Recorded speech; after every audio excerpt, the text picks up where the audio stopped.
You're probably paying more tax than you legally need to. And no, I'm not talking about sketchy offshore accounts or tax hacks. I'm talking about foundational strategies wealthy business owners use year after year to keep more of the money they earn 100% legally. No one's trying to go to jail here. So in this video, I'm going to break down how taxes actually work, why most people overpay, and what you can start doing to pay less without getting sideways with the IRS. My name's Matt Bontrager, and I've been a CPA and tax advisor for 10 years, and I'm the founder and owner of TrueBooks. We specialize in tax planning, tax preparation, and bookkeeping, helping real estate investors and entrepreneurs pay less in taxes so that they can keep more of what they earn. And most entrepreneurs I meet are doing the same things. They have the LLCs, they have the S-Corps, the entity elections, maybe they work with a CPA, the IRAs, etc., but they don't really understand how tax works. It's like this black box, and not because they're lazy, but because simply they've never been taught or taken the time to understand it. And because of that, here's the result. You work your ass off to grow your income,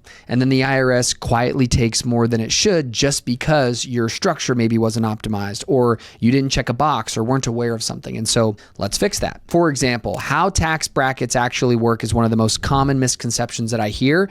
And if I make more money, then I'll get bumped to the higher tax bracket and actually earn less. And that's not true. The US uses a progressive tax system, which means you only pay the higher rate on the income that falls within that actual bracket. So let me show you what that means for 2025. If you're filing single and the federal income tax brackets look like this: 10%, you're paying 10% on up to $11,600, 12% from $11,600 to $47,150, 22% on the income between $47,000 and $100,000. And as you could imagine, there's a 24%, 32%, 35%, and 37%, all within their own brackets. So if you earn 120 grand, you're not paying 24% on all of it. You're paying 10% on the first 11,600, 12% on the next portion, 22% after that, and only 24% on the amount above $100,525. This is why understanding the tax brackets are key, because it shows you what you have as far as room to plan or to shift income or to contribute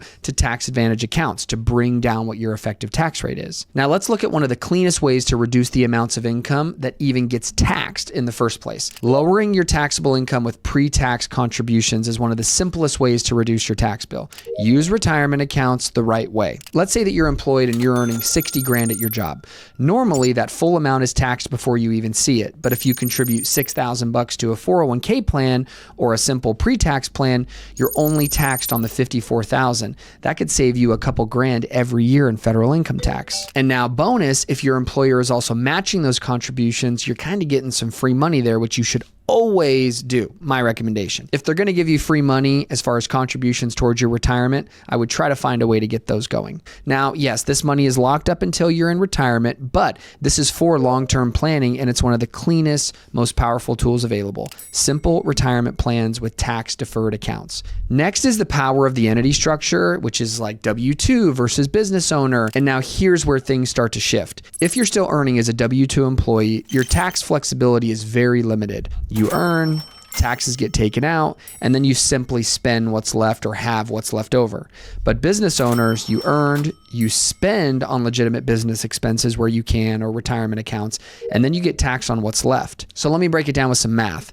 Say you earn 100 grand as a W-2, you're paying income tax, Social Security, Medicare, all of it. There's really no flexibility there. But let's say you earn that same 100 grand through an S corporation. You can deduct expenses, your laptop, home office, camera gear, travel, software, etc., things that directly support your business.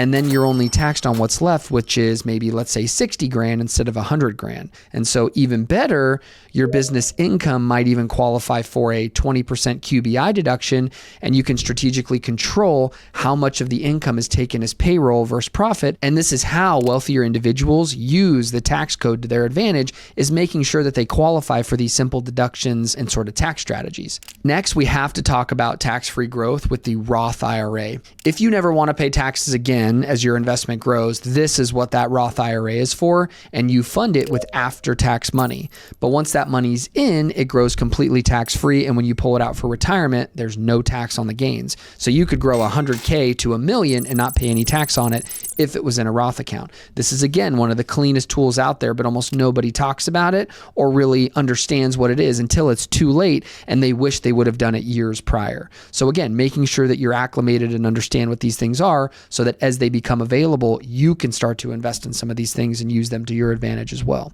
And here's the kicker with a Roth IRA. You can even self-direct the Roth IRA, which means you're not limited to these index funds and just the stock market and typical investments. You can use it to invest in real estate, syndications, or even private equity deals, as long as it stays within that Roth wrapper in that account. So how do you pay less in tax legally? First, you have to understand how the tax brackets work so you're not afraid of earning more and you understand how to gamify the brackets.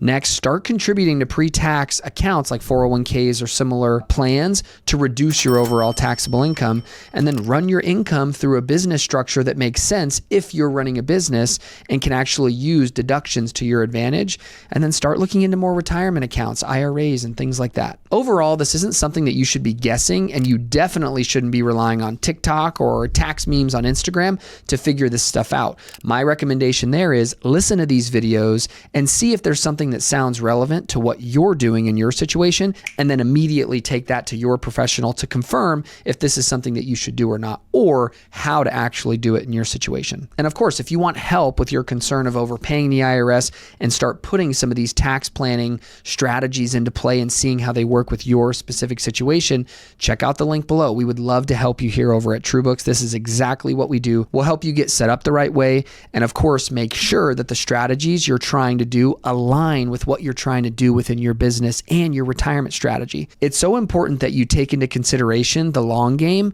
before you start making quick short-term tax moves, because it could affect you and your business down the line and negatively impact what you're trying to do as far as your long-term goal goes for short-term thinking. Which is why my advice, other than, you guys know me, always yelling at people for their bookkeeping and to make sure that the bookkeeping's right, you have to make sure that you're working with an advisor that understands your situation and is willing to draft a tax strategy or a tax plan around what your overall goals are to make sure that everything's in alignment. And as always, if you have any questions on what I'm talking about in these videos or anything else or recommendations on other videos, feel free to drop a comment down below, and I'll see you in the next one.